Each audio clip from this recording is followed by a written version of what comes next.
feel like leadership is less trailblazing and more bushwhacking through chaos with a plastic spork? I get it. If you're overwhelmed, under-resourced, and wondering when exactly you became the official fire putter outer, you're not alone. Leadership is wild, but you don't have to wander through it unprepared. Grab your copy of Leadership on the Rocks: How to Survive, Adapt, and Succeed in the Wilderness of Leadership. It's the ultimate survival guide for leaders who've been handed a title and a to-do list, but not a compass. Because you can lead with clarity, courage, and purpose, even when it feels like you're herding cats in a hurricane. Pick it up wherever you buy books, and let's navigate this wilderness together. This is the Leadership on the Rocks podcast, where we equip and empower leaders like you to thrive in and create harmony between your professional and personal lives. I'm your host, Bethany Reese, and in today's episode, we are celebrating our 100th episode of the Leadership on the Rocks podcast. And I can't think of a better way to celebrate than to talk about how to lead through chaotic times. Because y'all, right now, emotions are high, decisiveness is running rampant, and everything pretty much feels like it's spinning out of control. And I really want to say 100 episodes, I'm in awe and shock that we're even here. But I also know that this is coming out at a very difficult time in our world. And you know what? Maybe it was made for such a time as this. So I want to start this 100th episode with first celebrating you, the listeners. You are leaders that show up every day to serve other people. You are serving your family. You are serving your stakeholders, your team, your organization, your city, your nation, the world. And I applaud you for what you do and how you show up every day. But you know what? You're also showing up, growing yourself. Personal development is huge because as we think about how do we make an impact in the world, it always starts inwardly. Transformation is always from the inside out. It starts with me, the individual. How do I grow myself so that I have better perspective, so that I can love other people better, serve them better? How can I learn about myself and my blind spots? And so transformation always comes from the inside out. And as I think about this 100th episode, I'm just in awe of where we've come. You know, this podcast, let me give you a tiny bit of history on this podcast. As many of you know, I started it a couple of years ago. I had no idea about business. I didn't know anything about podcasts. I listened to them. I was a consumer. I don't know anything about creating a podcast. I didn't know anything about business. I was an educator at heart. You know this about me. And so as I think about that, I stepped into something very scary. I stepped into calling. I have found that we have comfort and we have calling. We have a fork in our lives, and I call it a fork in our faith. And the fork is, do I continue doing what I know? I am comfortable. I know education. I am so comfortable in education. I love education. But then I felt called to go do something else. Ooh, that's scary. I already said, I don't know anything about how to build a podcast. I don't know anything about business. But my calling was, hey, other leaders are struggling just like you are and have been. Let's start the conversation. Let's step out into something uncomfortable, even though you don't know how to do it or where to go or where to even start. Just take the next step. And so as I was facing that fork in the road, you know, do I choose comfort? Do I choose calling? I chose calling. Now, let me not paint this picture that I am perfect. There are so many other areas in my life where I have chosen comfort. So many. But in this one particular, because it is the podcast, I do want to be transparent on it, I followed the calling. And let me tell you how I built the name, the brand, and how, you know, all of this podcast came to be. Let me give you a little bit of history. I was reading the Sermon on the Mount. It's in Matthew chapters 5-7. Jesus is giving his big discourse, his big sermon, if you will, Sermon on the Mount, right, to a lot of people. And it's essentially saying, this is what it means to be a true disciple of Christ. You know, we've had the Old Testament, for everybody listening, had the Old Testament. They knew the laws, 613 laws, very legalistic. But you know what? A lot of their interpretations were off. The heart of what those laws were meant to do was twisted. And I have found in my life that tweak of the heart. I can take something that sounds good, but the tweak of my heart can actually make it a selfish thing, a prideful thing, an arrogant thing, or whatever. And it's all about tweaking my heart back towards Christ. And so as he's preaching, he's talking about how to live as a disciple, everything from love your enemy. Woo, what? Say what now? I mean, that was, I thought the Old Testament was an eye for an eye. He's saying, no, love your enemy. And as he goes through all of these things, please go back and read it. Matthew chapter 5, 6, and 7. At the end of that, Matthew chapter 7, verses 24 through 27, he kind of ends it, wraps it up by saying, okay, the person who listens to these words of mine and applies them is like the wise man who built his house on the rocks. And the storms came and the floods rose and all these things happened. The rain came down and his house stood firm. And then you have the foolish man who didn't listen, didn't apply anything. And he built his house on the sand, and the storms came, the waters rose, and his house fell with a great crash. And guys, I'm not reading the scripture. This is the most unscripted, unplotted episode ever. This is truly coming from the heart. And so that story, reading that story, and I've known that story most of my life. I have sang the song as a child, and I sang it with my kids when they were little, right? The wise man built his house upon the rock. I've known this. But as I'm reading this, I have already felt God calling me to speak up and to speak out and podcast. Didn't know how to do it, but I felt the call. And then as I'm sitting there reading this, I'm like, man, Lord, I have built a sandcastle life. I've built sandcastle leadership. I have been more focused on I'm about to drop some major confessions. I was building my leadership more on image. How do I look? Do I look successful? Do I look organized? Do I look like I have it all together? How do the people that I lead look? Do we look like we're high functioning? Do we look like we're getting results? That's a tweak of the heart. You want your people to be professional and to get results. But my tweak of the heart was bent, very selfish. How do we look? How does it represent me? It was image management is what it was. As I'm sitting there having this revelation and conviction of how I had built a sandcastle life and leadership, I was like, man, that's hard. Lord, I'm sorry. Confessing of I'm sorry that I've been so selfish in my leadership. And then I was reading about if you put these words of mine into practice, right? The wise man built his house on the rock. And as I was sitting there, I had this epiphany of when you build a sandcastle life and leadership and the storms come. Oh, FYI, the storms came to both. The man who built his house on the rock, storms came, waters rose. The man who built his house in the sand, storms came, water rose. Storms are coming. Can't avoid the storm. As I'm sitting in that epiphany, and I'm like, I've built the sandcastle life, we so often say, my marriage is on the rocks. My job is on the rocks.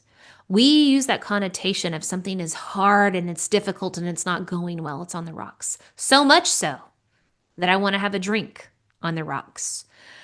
I know a lot of people that get stressed out through the week, and guess what they do? They go and they have a drink to numb their overwhelm. And that's easily where I was, And through that epiphany, that overwhelm is because of the sandcastle life and the sandcastle leadership that I had. I was overwhelmed. I was in that valley of despair and I didn't know how to get out. And the epiphany was, hang on, stop having a drink on the rocks or, using on the rocks in this negative connotation, and understand that if I truly apply God's word in my life and surrender my life to him and my leadership to him and my heart, get my heart turned back to the way it was meant to be, the way it was designed to be, then I will build my life and leadership on the rocks, with the most essential rock being Jesus, and I can weather the storm. And as I sat in that, and I'm like, okay, I have the calling to share, be vulnerable, share all the lessons I've learned in leadership. Not that I had it figured out, but here's what I learned the hard way. Trash or treasure. It's kind of my mantra of how I step into these things. Here's what I learned. Trash or treasure it. Hope it helps. I didn't have things figured out, but I was learning. I was learning in leadership. And a lot of times learning the hard way. But I had that epiphany of, okay, I have a calling to share. to encourage, to coach other leaders. But then now I have the journey, leadership on the rocks. How do we get from on the rocks being negative to on the rocks being positive and strong and able to weather the storms? And so, as we dive into this 100th episode, I want to tackle some hard issues. Not, please hear me on this. I do not have answers. I cannot give you, just follow my 10-step program and the world will be a much better place. I don't have that. I don't have input equals output. If you just do these 10 things, everything's going to be perfect, because that's a lie. That's a facade. Anybody selling you, if you just follow my 10-step program, everything's going to be peachy keen, it's a lie, because storms are going to come. They will always come. So what I have learned, trash or treasure, is when chaos comes, when the storm comes, how do we navigate it? I think that's our job as leaders. I honestly do. Leadership, let's go back and define leadership. Leadership is influence. People are looking to you to know, hey, what are you going to do in this situation? And then how's it going to influence me so I know what I'm going to do in this situation? Leadership is influence. Our job as leaders is to take that influence and to show people not how to run away from problems, right? When we have chaos, we have that natural desire to run away, fight or flight, right? I want to run away. I want to circle my wagons. I want to get away from it. Maybe I'll go get another job that hopefully will have less chaos. Well, that's a lie too. There's fire ants in every yard, y'all. Every job is going to come with some problems. And so we want to run away. But as leaders, we're not called to run away. We're called to run to the storm.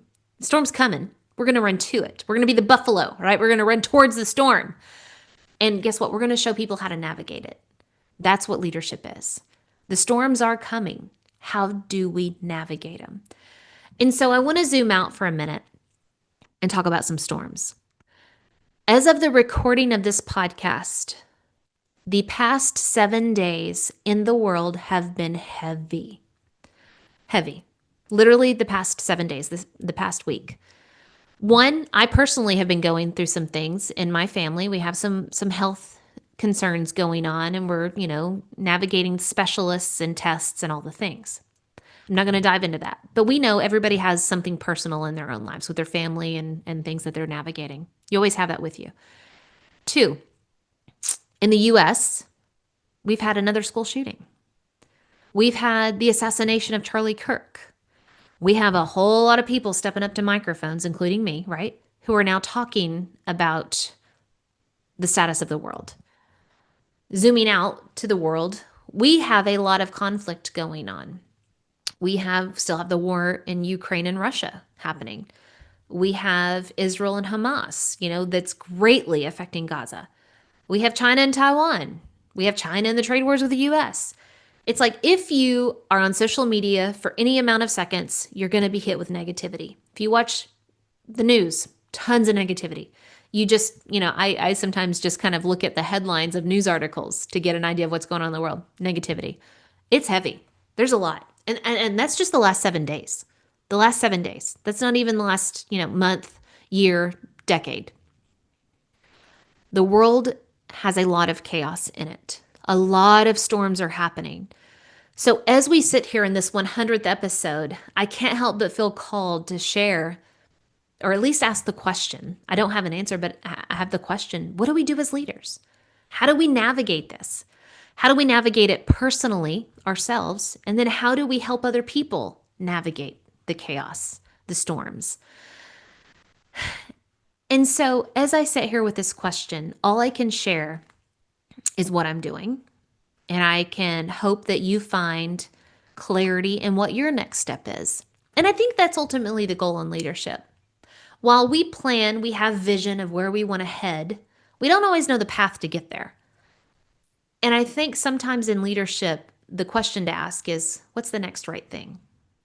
I learned that from my head counselor, actually. She asked that question a lot. Karen, if you're out there listening, what's the next right thing? And as I sit here, Lord, what's the next right thing? You know what? I have to first fix the posture of my heart. I told you I have a tweak of the heart. I come at a lot of things pretty much from the selfish. I want comfort. I don't necessarily want calling. That looks like a harder path to take. You call me out to do hard things. I want comfort. And so I first have to sit in the posture of what's the perspective that I'm taking right now? Am I praying for comfort or am I praying for calling? That's a hard thing to recognize and admit and confess. Ooh, I've been selfish. I've actually been praying for, you know, God, my will be done on earth as it is in heaven. Actually, it's not done in heaven, but you know what I'm saying. I'm selfish a lot in my prayers. I'm coming to recognize that. And so, as leaders, as you have a whole team that's grappling with things going on in their personal lives, with things happening in their city, their state or county or nation or the world, it's heavy. And they're showing up and they're bringing it to work. They got their backpack full of boulders that they're carrying, of all the problems and concerns and challenges of life. How do we show them how to navigate? How do we show them how to empty their backpacks? How do we show them how to show up and still serve other people? And so, again, I don't have answers, but I can share kind of where I'm at in that. And I first want to start with what's the basis for how I live my everyday? What am I called to do? What is my calling every single day?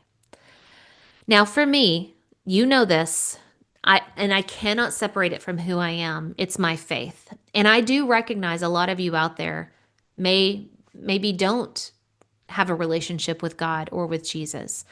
And I pray for you to go through the hardship of life without being able to lean on faith and call out in the name of Jesus, like, help me through this. There's power in that. And I pray that you are drawn to your faith. But as for me, I mean, that anchors everything that I do. So the world sucks. It's the way it feels. Lots of hard things going on. How do I show up and how do I lead and how do I show others how to navigate? And I recognize you can't necessarily show up and model your faith before everybody. You can't proselytize in your work. I get that. So please understand there is a difference of what I'm saying. But I'm talking about you, the individual. I'm talking about me, the individual, right now. Not proselytizing, not bringing faith into the workplace. It's me personally right now. What am I doing and how am I leading myself in this? And first of all, I'm not leading myself. Let me start there. The anchor of what I do every day when I wake up and I'm feeling heavy and overwhelmed with what's going on personally all the way through the world. I go to Matthew. And the words of Jesus just carry so much beautiful anchored weight to help me stabilize my life. It is the truth that I have to stabilize myself on. And I think, okay, God, how do I show up every single day? And I go to Matthew chapter 22. I am going to read this because I don't want to get it wrong. Where he's talking about the greatest commandment. This is Jesus talking. So verses 37 through 39. And he says, you shall love the Lord your God with all of your heart and with all of your soul and with all of your mind. This is the great and first commandment. And the second is like it. You shall love your neighbor as yourself. So as I personally think about how I'm going to show up as a human being and then how I'm going to lead, I anchor on this.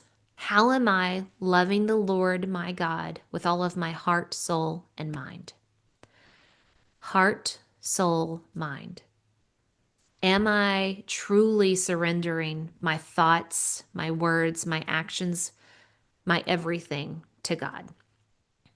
Am I sitting before God and saying, God, you are sovereign. You are in control yesterday and every day before that, today, in the future. You knew everything that was going to happen these past 7 days. Now, we are a product of sin on this earth. There is sin, and sin is happening, and it is causing lots of chaos in this world. And God is so good. He is so good. He uses hardship to humble us. Remember how I talked about leadership? I started and it was all about image management. How selfish. When I go through hardship, the first thing God is so good to do is refine me by humbling me. Well, hey, Bethany, let's remove the arrogance that you have. Let's remove the selfishness that you have, the pride that you have. I need you to be humble, Bethany. And I got to sit in that posture and say, God is good. God, let me give you my heart, my soul, my mind. Capture my thoughts to Christ. Let me sit before you and say, this world is yours, I am yours. Empty me of self and show me my next step. So that's where I sit. Number one, sit before God. How am I loving the Lord my God with all of my heart, soul, and mind? And asking him, open-ended prayer. God, show me who you are. Empty me of self and show me what to do next. My next one step. Can't worry about the next 10 steps, the next one step. The second thing, the second greatest commandment, as I sit and I think about all the chaos in the world of how do I show up as a leader and an individual and a human, love your neighbor as yourself. Love your neighbor. We are a society that doesn't even really know our neighbor. We are focused on tasks and busyness, and we have surface level conversations. We don't know what our neighbors are going through. We don't know how to show up for them and to love them truly and to serve them. And so, how do we love our neighbor? And I want to dive into 2 books real quickly. The first book is John Maxwell just wrote this. It's called High Road Leadership. It's his newest book, actually. In chapter 2 on high road leadership, can we all agree that we don't want low road leadership? We don't want low road. We want high road, right? So chapter 2 of high road leadership is value all people. And here's the quote. Here's how he opens the chapter. He's talking about a conversation he's having with his dad.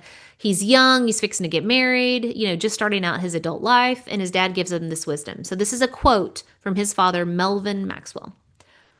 Value people, believe in them, and love them unconditionally. Do those things every day, and you will be successful. Value all people. It didn't say value some people. Value the people that think like me, that act like me, that have the same value system, faith that I have.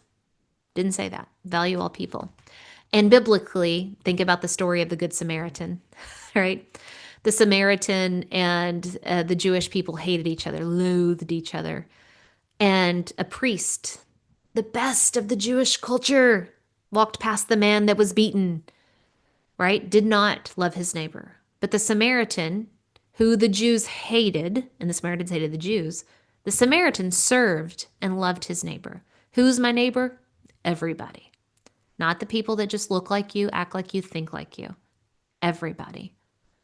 I was a high school administrator, so I got to see a huge, I don't know, maybe I'll say small, maybe I won't say huge, a small slice of bigger society. You have all kinds of people, diverse. This is outside of Houston, right? Lots of diversity.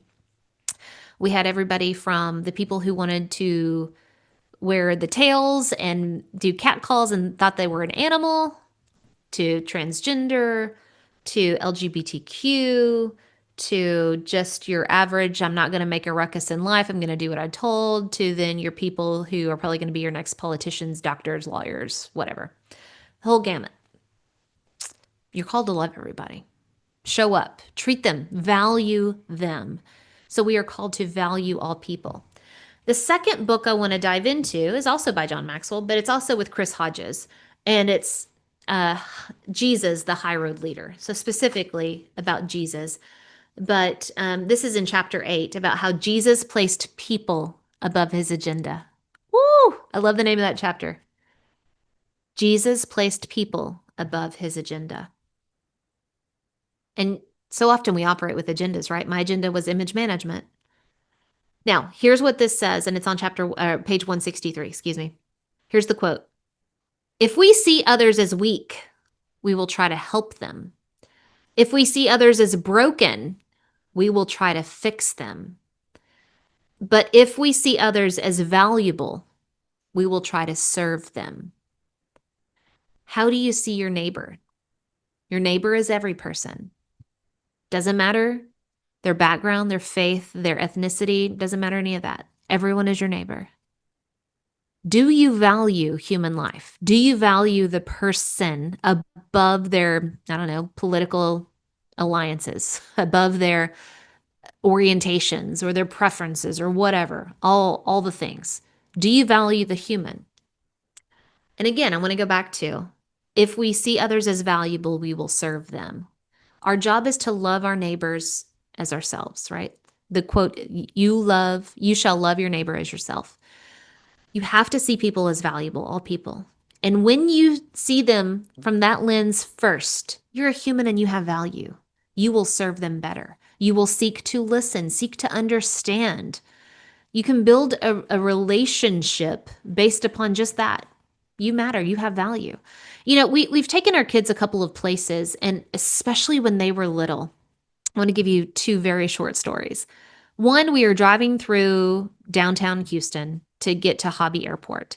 And my daughter is 4. She's 4, y'all. And she said, "Mommy, why are the houses all bruised?" And she noticed that we were in what everybody would probably call the hood. And she noticed these houses don't look like our houses. 4. There's something off. These houses don't look happy. They don't look safe. They don't look whatever her little mind was thinking. She was thinking a lot of things.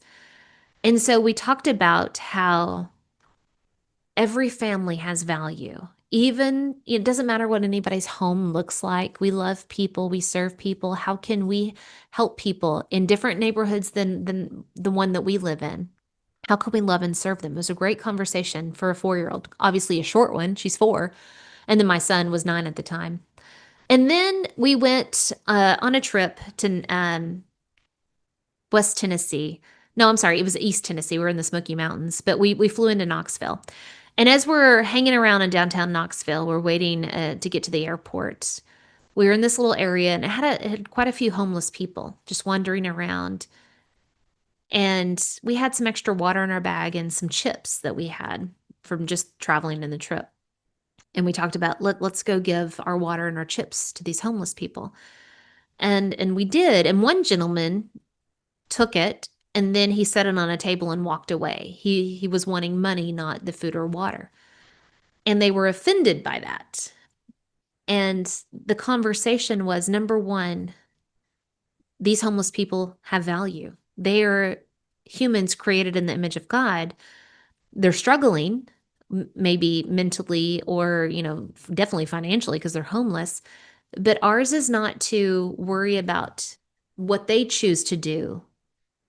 We were called to give them the water and the chips, and he chose to set it there and walk away because we didn't give him the money that he wanted.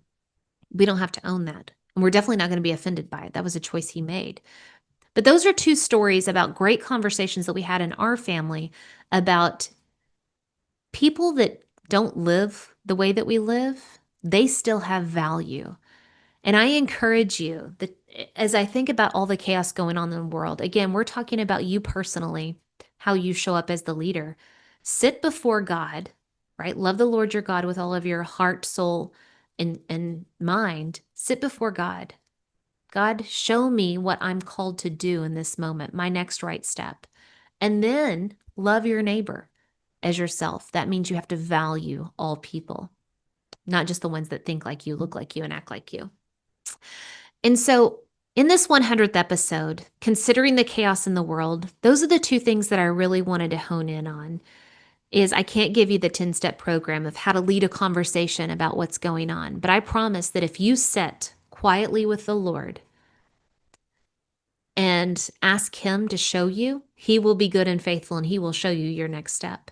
And if you concentrate on valuing other people, no matter where they're at, whatever side they're coming from, if you value them, you will serve them well. And so I'm sorry I don't come with answers, but that's where we're at. The storms are coming. Are you going to build your life and leadership on the sand, or are you going to build it on the rocks? So, my friends, until next time, I pray that you continue to build your life and leadership on the rocks, the essential rocks, with the most essential rock being Jesus Christ. God bless.